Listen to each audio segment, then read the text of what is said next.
Nah, pemirsa, bagaimana penyelidikan dugaan adanya kampanye hitam di Karawang, Jawa Barat? Sudah bergabung bersama kami Kabid Humas Polda Jawa Barat, Kombes Pol Trunoyudo Wisnu melalui sambungan Skype. Selamat sore. Selamat sore pemirsa semua. Pak Wisnu, sejauh ini bagaimana proses pemeriksaan 3 perempuan yang diduga melakukan kampanye hitam di wilayah Karawang?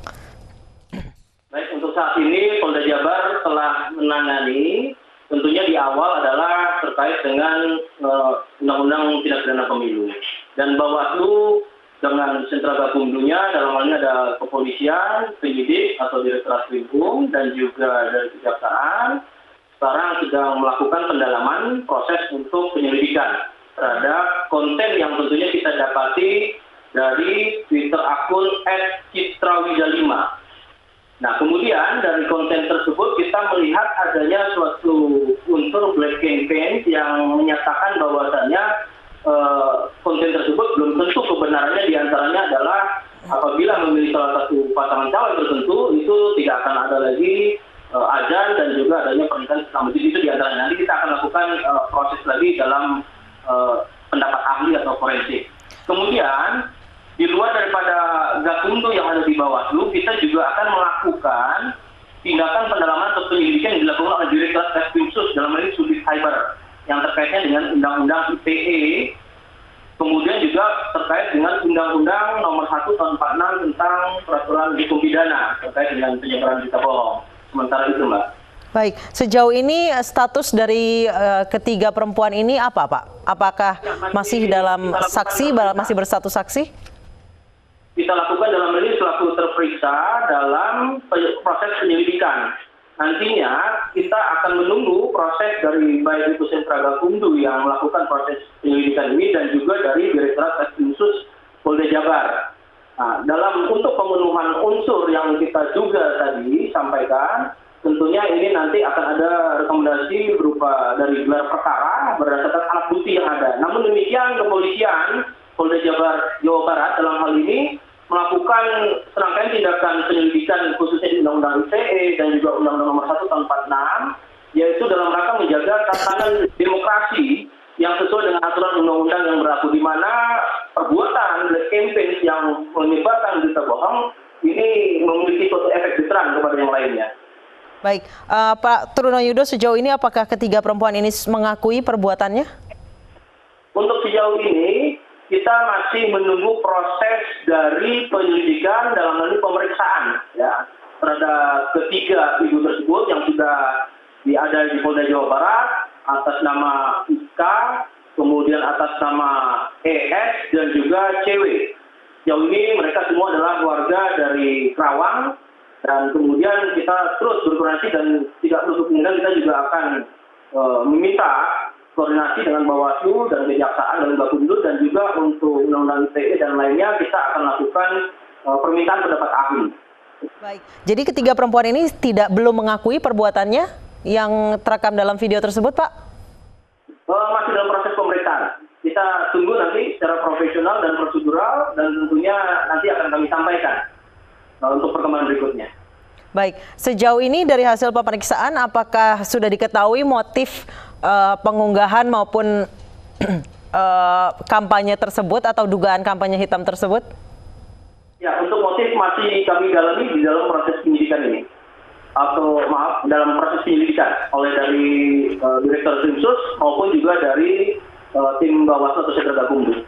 Oke, apakah memang ketiga perempuan ini didelegasikan oleh sebuah organisasi atau kelompok atau memang mereka inisiatif sendiri?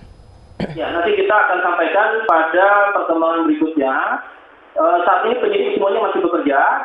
Nanti kita akan sampaikan progres bagaimana dari hasil proses penyelidikan ini dan untuk menentukan apakah ini naik penyidikan dan tentunya ini merupakan kegiatan analisa dan evaluasi dari proses penyelidikan tersebut. Baik, berarti kepolisian juga sekaligus bekerja sama dengan Bawaslu ya, Pak ya? Ya, betul. Oke.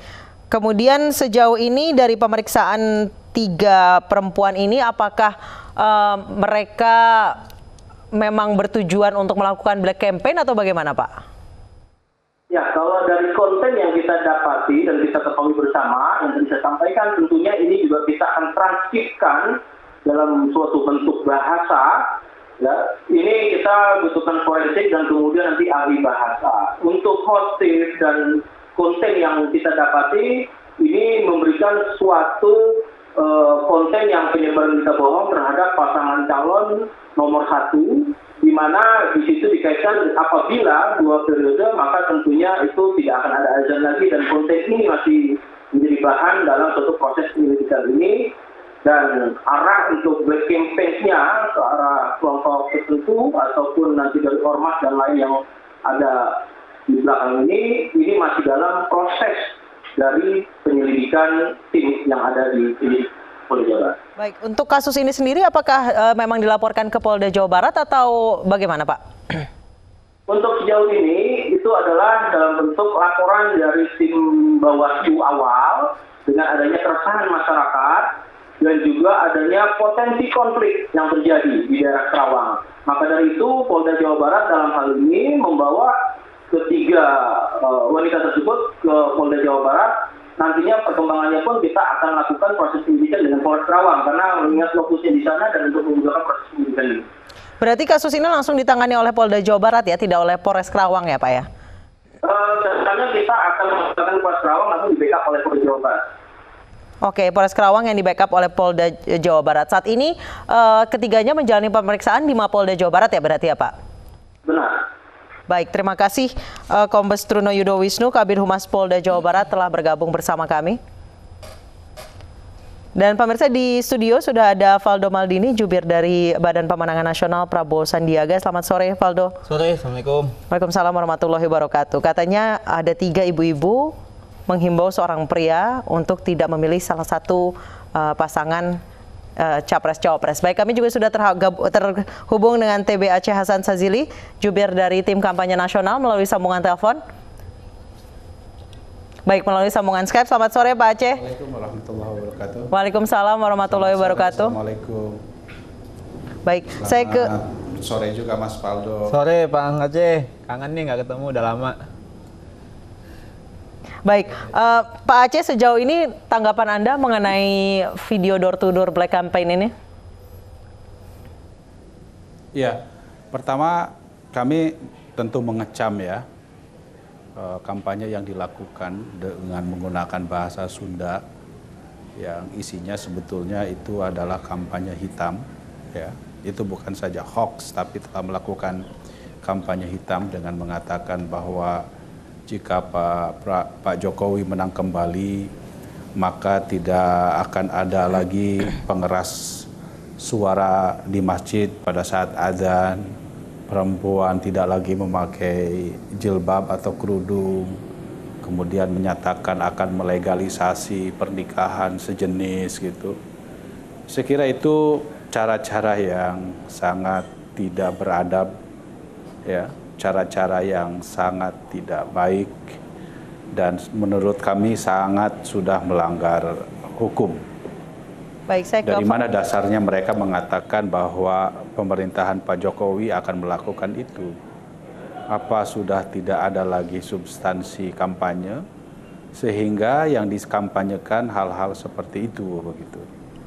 Tentu kami sangat mengecam dan sangat menyayangkan jika hal-hal seperti itu masih terjadi dalam kontestasi Pilpres 2019 ini. Baik, saya ke Valdo. Valdo, apakah memang ada perintah kampanye door-to-door di masyarakat? Iya, kalau menurut saya sih baiknya isu ini kita bawa ke level kebijakan ya, bahwa itu bisa berarti hoax atau berarti kampanye hitam. Kalau seandainya Pak Jokowi bilang jika saya menang LGBT itu musnah. Jika saya menang, azan akan tetap keras suaranya kalau bisa 3 kali lipat. Jika saya menang, tidak ada orang yang lepas kerudung. Itu baru bohong. Nah, sekarang kan publik juga bertanya, keresahan ini dirasakan oleh masyarakat. Bahwa situasinya memang pemerintah juga punya peraturan yang dikeluarkan untuk aturan suara azan dari Kemenak. Nah, di masyarakat itu kan suasananya mungkin nggak seenak kita yang di sini. Jadi ketika ini menurut saya baiknya isu ini kita bawa ke kebijakan. Apa polisinya Pak Jokowi terkait LGBT? Gimana sikapnya? Apa polisinya Pak Jokowi terkait suara azan, misalnya? Atau apapun sikap Pak Jokowi terkait bagaimana tentang kerudung dan macam-macam itu. Nah, di situ yang harus dijelaskan ke publik kalau menurut saya. Jangan langsung klaim, wah ini tuduh, dikecam. Kalau kayak gini semua, kita bisa berantem nih. Sedikit salah langsung berantem semua kayak sekarang. Dan oleh karena itu, kalau menurut kami, isu ini adalah kesempatan yang baik untuk 01 menjelaskan kepada publik polisi-polisinya. Itu salah. Baik, Bang Aceh. Cara Gimana, panjang Bang? seperti itu justru salah. Gimana tuh? Salahnya Kesalahannya adalah bahwa dia sudah mengatakan bahwa kalau Jokowi menang, maka ya soal jilbab akan dihilangkan, kemudian LGBT, pernikahan sejenis, itu dari mana dasarnya? Ya menurut saya nggak perlu reaktif, Itu yang Bang. sebetulnya kami mengatakan bahwa kebijakan seperti begitu, cara kampanye seperti begitu, itu adalah tuduhan keji. Nih, contoh Bang. Sudah menuduh bahwa seakan-akan bahwa kami gitu ya, itu akan melegalkan pernikahan sejenis. Itu kan sudah jelas merupakan kebijakan yang tidak pernah ada. Gini, dan Bang Aceh. tidak pernah diungkapkan, baik di dalam visi misi kami, maupun di dalam berbagai macam kebijakan yang telah kami keluarkan. Saya kutip berita dari mengatakan CNN. bahwa itu Saya kutip berita tanggal 27 Agustus 2018, MUI sebut Kemenak diskriminatif soal pengarah suara masjid. Nah, ini kan ada kondisi di mana memang ini jadi pertanyaan yang menurut saya harus dijelaskan dari 01. itu kan bukan berarti melarang. Loh, itu beda dong. Kondisi itu kan di ada masyarakat, aturannya. Bang. Kondisi di masyarakatnya. Aturannya itu sudah ada, jelas sekali. Itu peraturan, Mas. Ya. Iya. Saya ini Komisi 8, jadi saya tahu peraturan Kementerian Agama. Ya, itu peraturan sudah ada sejak zaman 1978. Dan faktanya Bang Jadi Aceh, harus paham gitu loh. iya saya paham. Jadi faktanya Loh, bahkan faktanya enggak ada faktanya. Faktanya bahkan LGBT datanya itu meningkat di beberapa daerah. Abang Komisi 8 pasti Abang lebih tahu hal itu. Apalagi di Dapil saya Jawa Barat. Nah oleh karena itu menurut saya ini adalah kalau soal kesempatan. itu, tapi kan tidak pernah kesempatan ada, kepada tidak Pak pernah Jokowi ada menyampaikan itu. kebijakannya Pak Jokowi yang membolehkan itu. Nah masyarakat Tapi kalau, coba itulah statementnya begitu. saya bilang, Misal kami tentu ya, kami akan mempersoalkan BPN kalau membiarkan kampanye hitam seperti ini. Bang, kalau kampanye hitam itu Pak Jokowi bilang, Pak Jokowi statement nih, ketika Jokowi menang, LGBT akan kita musnahkan. Faktanya kan Pak Jokowi nggak pernah ngomong gitu. Loh, Ya, iya loh. kata siapa? Memang kita melarang kok LGBT. Ya, statement kayak gitu yang Tidak ditunggu ada masyarakat. Saya kan Komisi 8, jadi saya tahu. Ini soal masyarakat Bang Nah, Aceh. tapi kan ketika misalnya ada tim Anda mengatakan bahwa kami membolehkan LGBT, itu adalah sudah berita bohong. Jelaskan kepada publik Itu hal berita itu. yang meresahkan. Menurut saya 01 silakan jelaskan itu Loh, kepada itu publik, nggak sampaikan. Loh, Ini soal sekarang masyarakat begini, soalnya. Apakah Anda akan marah tidak? Kalau misalnya Pak Prabowo dikatain yang tidak-tidak. Nah, Pak Prabowo kan udah pernah dibilang Wahabi. Kadang-kadang dibilang juga dia kemarin itu macam-macam lah, radikalis. Terus habis itu dibilang macam-macam. Dan kita laporin tadi seperti yang dibilang Bang Pipin, itu juga nggak ditindak. Jadi menurut saya dalam hal ini kita lebih sering loh kena. Kalau Anda masih mengatakan bahwa kami pro terhadap LGBT, kami pro terhadap pernikahan sejenis, itu adalah fitnah. Ya. Itu yang tidak boleh. Jelaskan itu kepada Dan publik. Anda tidak boleh membuat. No. Loh, bukan jelaskan. Anda yang harusnya menyerahkan kepada, ya, menjelaskan kepada tim Anda yang di lapangan itu untuk jangan sampai menyampaikan berita-berita seperti itu. Nah, ini gini Bang Aceh. Itu nggak benar. Gini Bang Aceh, kondisinya ini masyarakat yang ngomong begitu. Dan oleh karena itu ini dirasakan masyarakat. Ketika 01 merasa... Loh, bukan masyarakat, tapi kan Anda membenarkan seakan-akan berita itu adalah benar. Gini, saya ngomong polisinya dulu nih, belum ngomong hukumnya nih. Jadi saya ngomong polisinya dulu nih.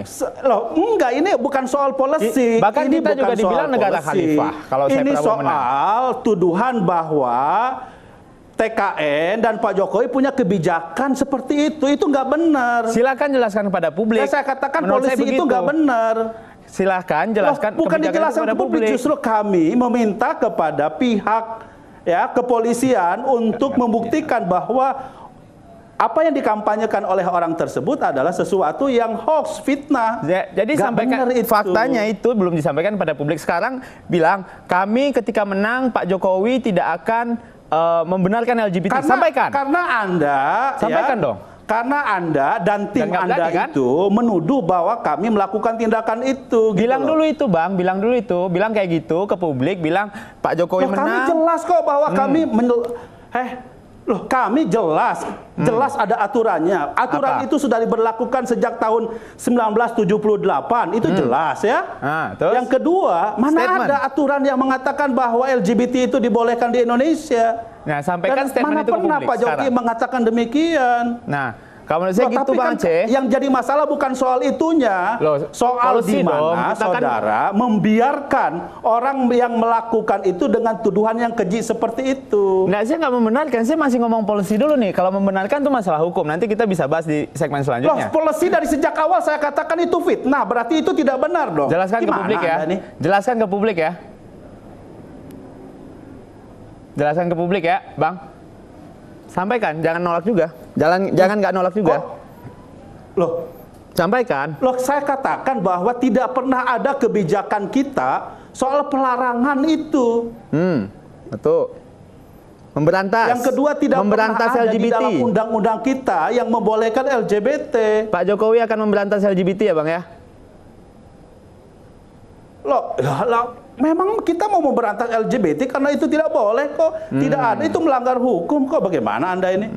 Ya udah, kalau kita sih mikirnya Gimana? gitu. Tapi kan yang jadi masalah adalah Anda dan tim Anda itu mengatakan bahwa Pak Jokowi kalau menang akan melakukan hal-hal yang dilarang itu. Itu yang kita persoalkan. Ya, gini Bang Aceh, sekali lagi saya ulang ya Bang ya, mohon izin nih. Jadi, memang itu realita yang dirasakan masyarakat, bahwa sekarang itu banyak masyarakat yang cukup resah dengan Realitas yang permasalahan dirasakan itu yang LGBT. dirasakan oleh orang Anda aja. Bukan, ini mah kita kan sama-sama turun ke dapil nih. Ya kan? Ketika masyarakat juga resah terkait aturan azan. Masyarakat juga resah dengan kondisi kehidupan berukunan beragama. Itu resah gitu loh. Nah, kalau menurut saya ini kesempatan yang sangat baik bagi Pak Jokowi dan teman-teman dan kawan-kawan dan abang-abang di sana menyampaikan secara publik kepada publik secara tegas.